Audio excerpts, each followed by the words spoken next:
Alright. So kita boleh mulakan kita punya sesi temu ramah kita. Assalamualaikum warahmatullahi wabarakatuh. Salam sejahtera. So terima kasih Encik Alif sebab dapat join kita punya sesi temu ramah untuk pagi ini. Okay. Terima kasih juga kepada Cik Elizan dan juga Aida. So Cik Ferdi dan Aida. Hari ini kita punya freelancer lah. Okay, salah seorang freelancer yang saya nampak dia punya progres dan juga nampaklah dari keberhasilan yang dia selalu paparkan dekat social media dan juga kita selalu borak-borak dekat Clubhouse dan juga ni kan platform yang lain kan. So sebenarnya tujuan kita nak buat temu ramah kita nak tahu sedikit lah apa yang Mr. Alif yang dah melakukan sebelum ni dan juga apa yang kita boleh belajar lah daripada apa yang dah Alif Style dah buat based on pengalaman yang ada sebelum ni. Okey, untuk itu saya akan persilakan Aida untuk tanya soalan dan inilah kita boleh mulakan temu ramah ni sekarang lah. Okey. Okey, Assalamualaikum Encik Alif. Waalaikumsalam. Soalan pertama saya, berapa lama Encik Alif dah mencuburi bidang freelancer ni?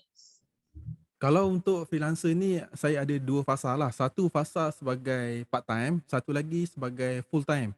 Kalau part time tu daripada saya zaman sekolah, saya mula hantar kartun dan juga penulisan saya di majalah dan juga surat khabar. Saya sebelum ni memang bergerak dua arah lah. Satu lukis kartun dan satu lagi menulis artikel daripada zaman saya sekolah. Dan untuk yang part time tu, saya bermula pada zaman sekolah, tetapi kalau nak dikira full time, saya bermula daripada tahun 2011 ataupun 2012. Dia penghujung 2012 macam tu lah. So, kira-kiranya dah hampir 10 tahun lah saya bekerja full time sebagai seorang freelancer. Oh, dah lama juga. Yang tadi Alif ada mention yang berkenaan dengan artikel tu, dulu hantar artikel macam mana? Yang berkenaan apa? Okay, untuk artikel tu saya banyak hantar dekat majalah. Kalau dulu kita ada banyak zaman-zaman awal-awal tahun 2000 dulu ada banyak majalah kartun, juga surat khabar, Dewan Kosmik semua tu. Saya hantar cerpen. Saya hantar cerpen dan juga kadang-kadang saya menghantar artikel dalam bentuk macam pembongkaran bukan pembongkaran lah. Saya hantar dekat Dewan Kosmik, saya hantar cerita pasal kaitan silap mata dan saintis. Macam tu. Oh, silap mata dan sains lah, macam tu. Silap mata dan sains itu untuk Dewan Kosmik. Dan juga kalau untuk majalah saya ada hantar cerpen dan kadang-kadang saya hantar macam penulisan komen kepada isu semasa. Konon-konon macam dalam surat khabar lah, komen pada isu semasa. Oh, okay. Alright, Aida, next question. Okay, so untuk soalan seterusnya, bagaimana Encik Alif merancang jadual dalam menyiapkan sesuatu projek tu?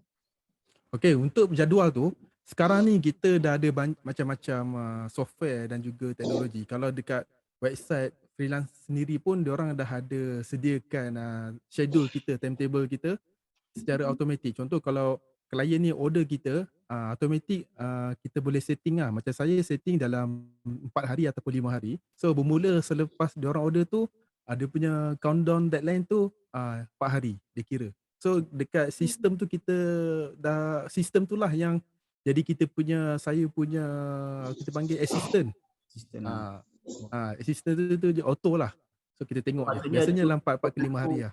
Dia membantu Alif untuk untuk siapkan kerja tu ikut deadline lah.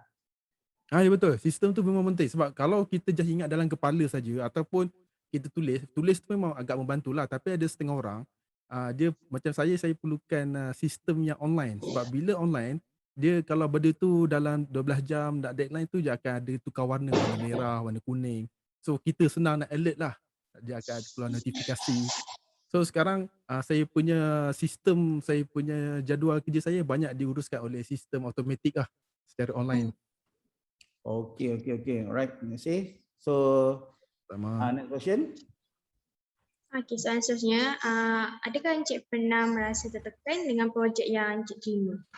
Itu biasa, mana-mana kerja pun memang akan ada tertekan. Selalunya tertekan ni dua benda lah. Sama ada kita terima job terlampau banyak dalam satu masa, walaupun kita dah kontrol kita punya job yang masuk tu, tapi kadang-kadang ada juga klien yang suka order buat secara bulk order. Maksudnya dia hantar satu kerja tu, tapi dalam satu kerja tu ada dalam 10 ataupun 20 lukisan yang kita kena lukis dalam masa dalam sekaligus. Itu pressure dari segi itulah, dari segi workload yang banyak lah. Dan lagi satu, pressure ni dah jarang berlaku, dia awal-awal saja berlaku, iaitu pressure di mana kita secara komunikasi dengan klien. Contoh kalau dapat klien daripada Amerika contoh, dia suruh kita lukis gambar football. So kita sebagai orang Malaysia lukislah gambar football, orang main bola sepak. Tapi untuk budaya di Amerika, football diorang tu bermaksud macam main rugby macam tu. American So football itu ada American football. So ada dua komunikasi lah. Macam contoh lagi satu, lukis orang memandu kereta. Macam kita di orang negara-negara Commonwealth, banyak pemandu kereta di sebelah kanan. Sebelah kanan ya?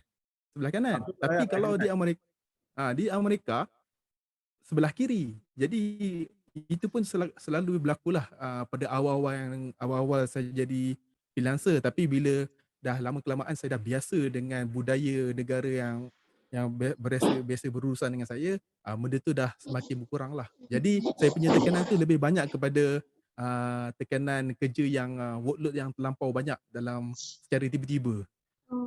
So basically macam mana kau handle tekanan tu kalau tiba-tiba dia datang dekat ni lah, Alif lah. Okey. Kalau macam contoh kalau workload tu terlampau banyak kan. So biasanya itu datang daripada klien tu lah yang bagi terlampau banyak. Saya akan bagi tahu sendiri pada klien tu, ini banyak sangat ni, tak boleh siap dalam masa 4 hari. Ambil masa dalam seminggu, 2 minggu macam tu baru boleh selesai. Biasanya bagi macam tu lah. Tapi kadang-kadang katakanlah klien ni dia ada juga jenis yang dia hantar kerja, tapi lepas tu dia dah tak tengok email dah. Dia tengok email seminggu kemudian, baru dia tahu dia dah hantar. Kau pandai-pandailah buat sendiri, yang penting siap. Kita nak hantar email, nak tanya apa-apa persoalan pun kadang-kadang ada juga jenis macam tu, dia orang tak buka email. Jadi apa yang saya buat, macam kita dah tak tahu nak buat macam, kita buat je kerja macam biasa. Kadang-kadang tu kita kenalah korbankan masa rehat kita. Ataupun kemungkinan benda tu memang di luar kemampuan kita, tak boleh buat apa kan, nak hilangkan stres ke apa kan. Kita buat kerja sambil-sambil tu kita pergilah beriadah, pergi bersenam ke, main dengan anak-anak ke kan. Supaya kita boleh dapat balik kita punya refresh, kita punya minda dan juga energi untuk kembali bekerja all out lah untuk menghabiskan deadline yang workload tiba-tiba banyak tu kan. So maksudnya bila kau buat aktiviti yang lain daripada kerja-kerja depan komputer ni, at least dia boleh kena buat kurangkan macam dia punya stress dan juga distraction kau lah. Untuk lebih fokus lagi lah bila dah buat benda lain macam beriadah, main dengan anak-anak tu, and then kau boleh fokus balik lah untuk buat kerja tu balik dan kurangkan stres lah. Lagi satu je stres yang lain juga adalah suasana tempat kerja. Sebab bila kita bekerja seorang-seorang dekat rumah, saya punya office kat rumah, macam sekarang ni kalau korang tengok, inilah bilik kerja saya. Memang saya terpaksa sediakan satu bilik khas yang menghidupkan suasana kerja.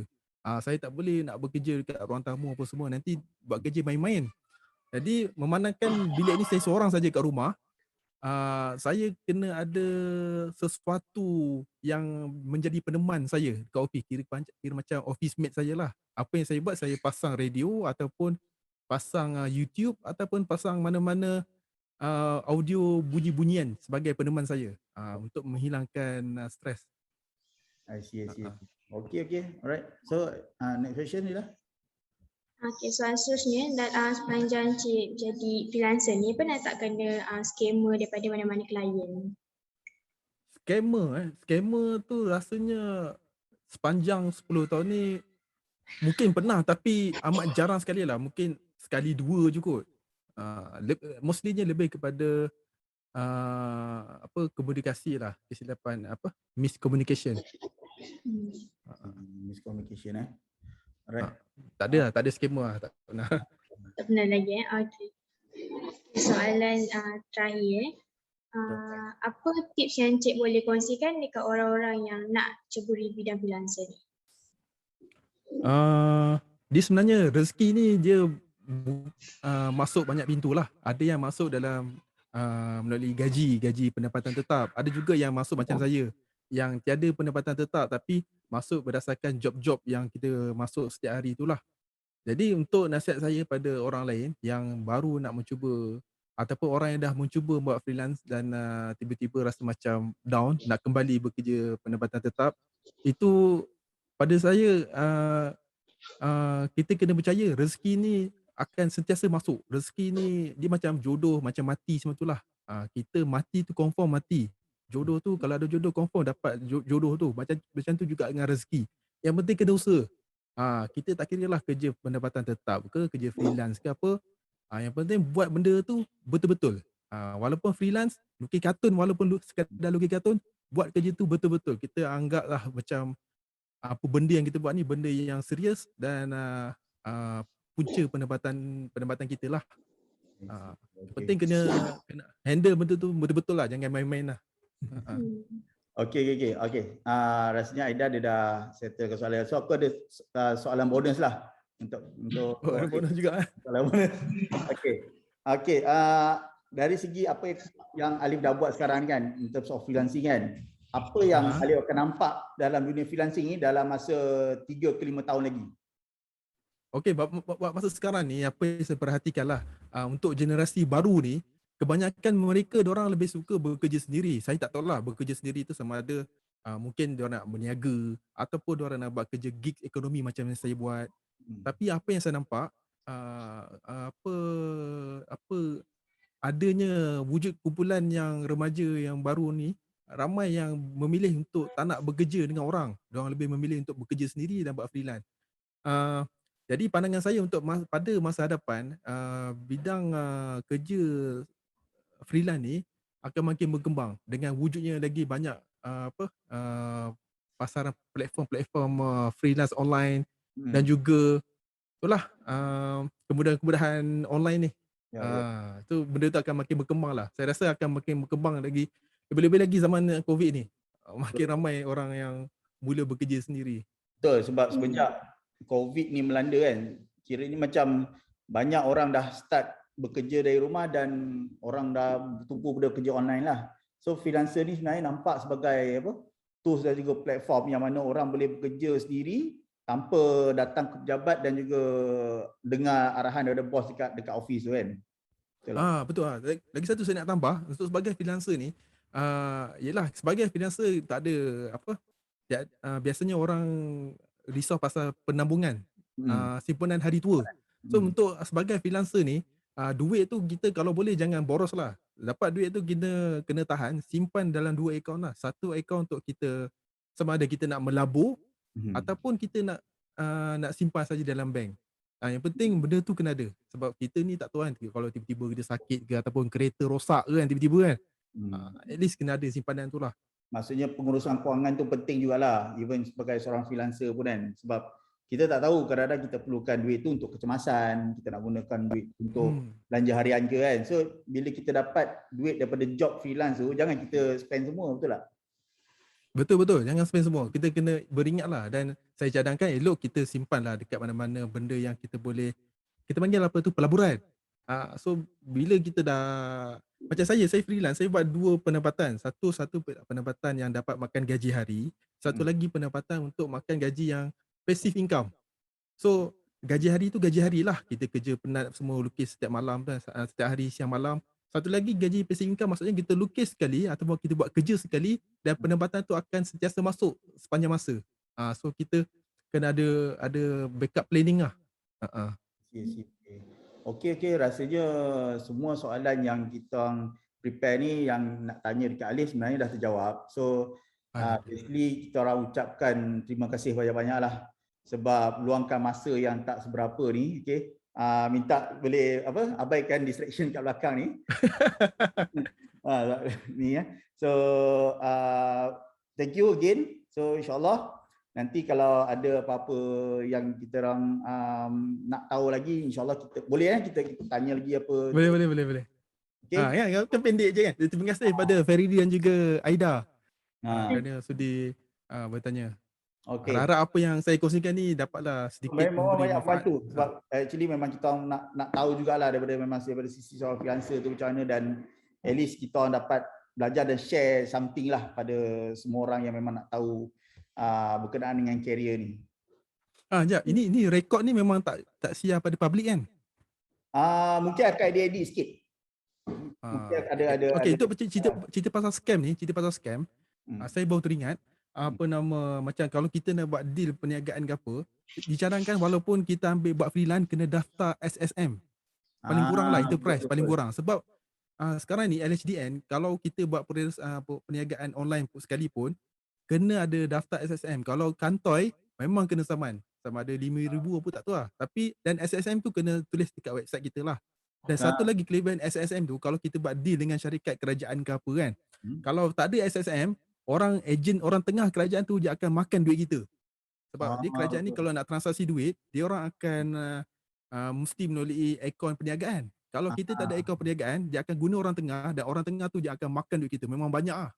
So Hmm. memang kena daftar SSM untuk elak daripada orang Kena makan tengah. daripada ni Dan lah, lagi satu daripada daripada kena orang tengah saman ni lah.